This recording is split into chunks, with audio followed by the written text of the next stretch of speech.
Nah, tadi sini kok masih bisa bulan ini nanti ibu masuk gantian ada di sini gantian kaget bilang ibu centang biasanya akan keluar di sini baca Inggris 1, 2, 3 jadi nanti dicetak 3-3-nya kalau ibu centang 3-3-nya maka dia nanti akan keluar seperti ini kaget bilangnya akan keluar 3 jadi kan sakit bilangnya keluar 1 jadi kalau sakit kita tidak bisa melaksanakan observasi ya Bu.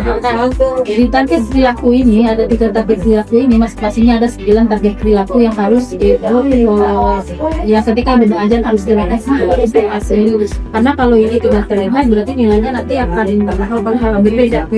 Nah di target ini ada grup yang diberikan 4 baik dengan ikut spesifikasi bagian tugas yang ideal bagus atau perlu nyampaikan. Contohnya kalau lu bisa menyampaikan itu misalnya gini, kalau di pemasaran itu kira-kira biasanya mendisplay.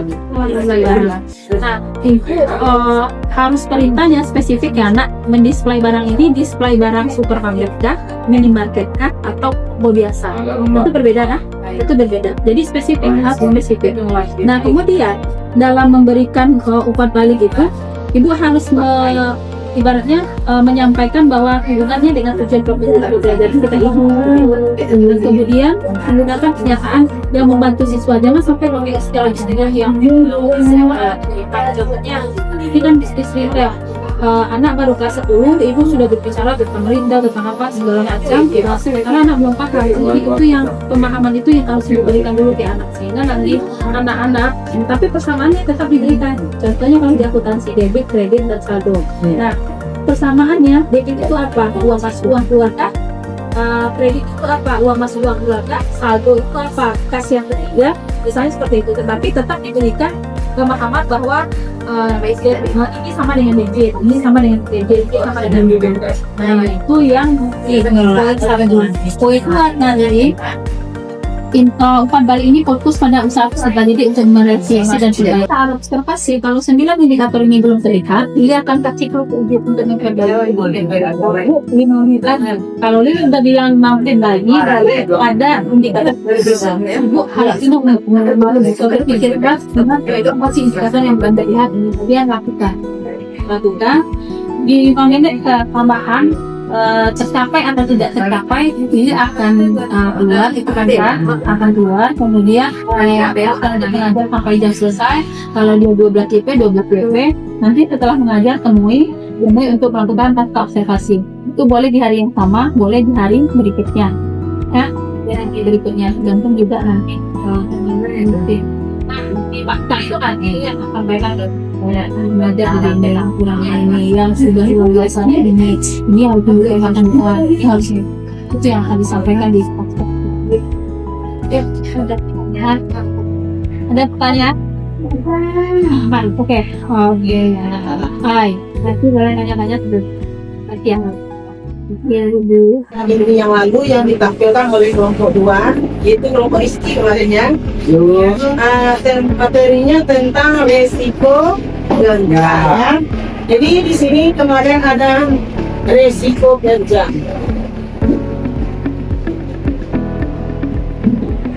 nah ada yang masih ingat apa akibatnya kalau seandainya kita mengabaikan kaidah apa yang akan terjadi? Ini pelajaran yang lalu ya, sudah kita diskusikan secara berkelompok. Apa yang terjadi? Rekan? Sudah? Rizky pengen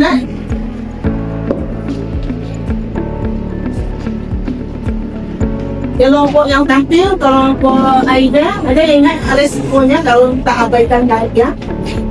Mengalami kecelakaan ya kan mengalami terjadinya kecelakaan bagus ya nah, jadi di sini maka dari itu kita lanjutkan materi kita tentang alat pelindung diri nah jadi alat pelindung diri itu gunanya adalah untuk menghindari terjadinya kecelakaan kerja nah apa saja alat pelindung diri itu ada pada alat pelindung diri kepala ya Apa alat pelindung diri kepala tuh?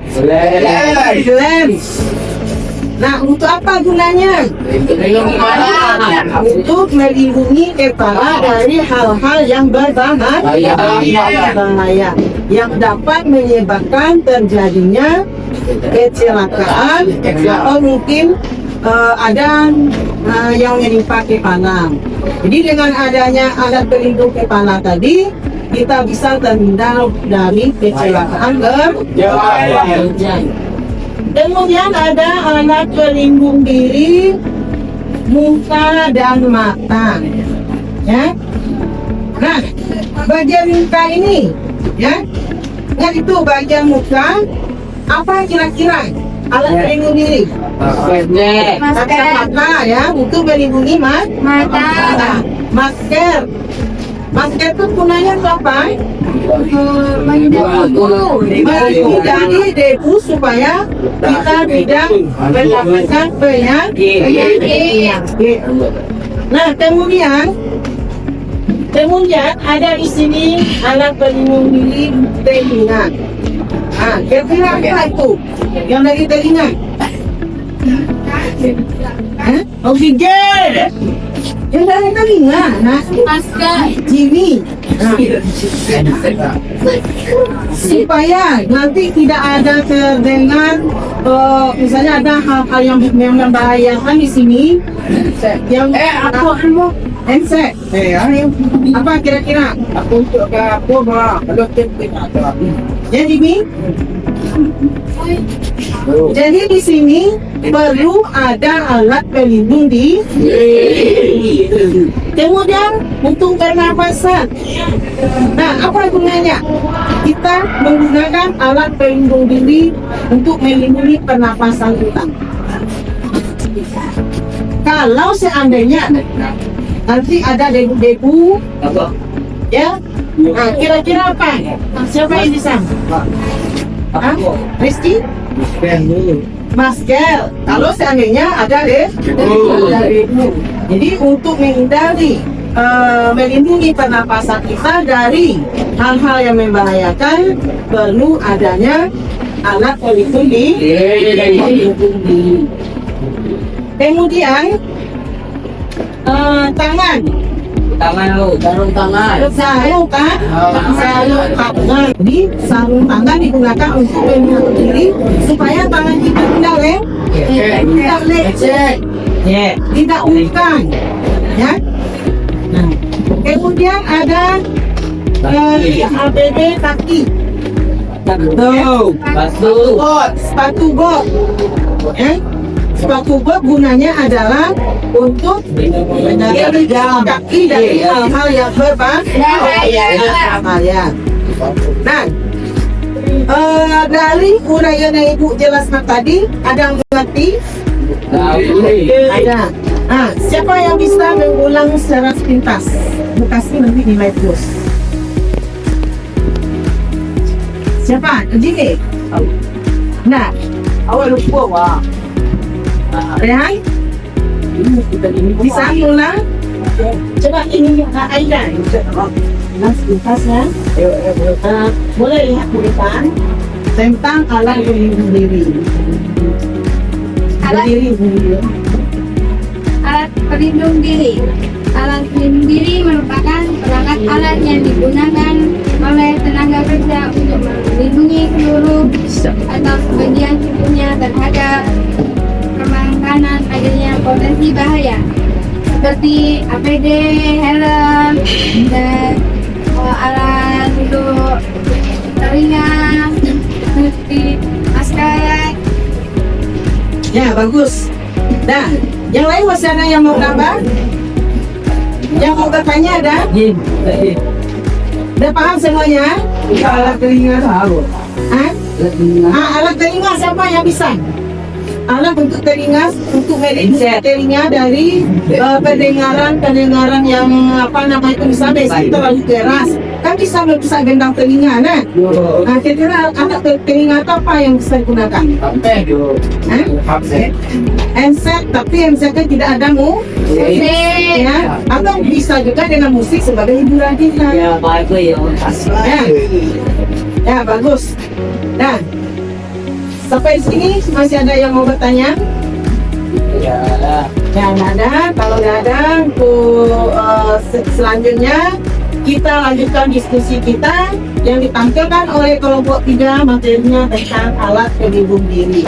Jadi kalian boleh masing-masing kelompok bertanya.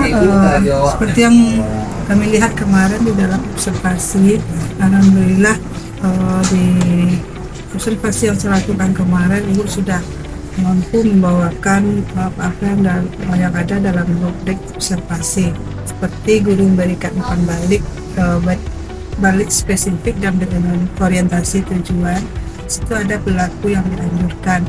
Nah, semua perilaku ini sudah nampak di pembelajaran itu. Begitu juga dengan guru memberikan umpan balik fokus pada proses atau usaha peserta didik.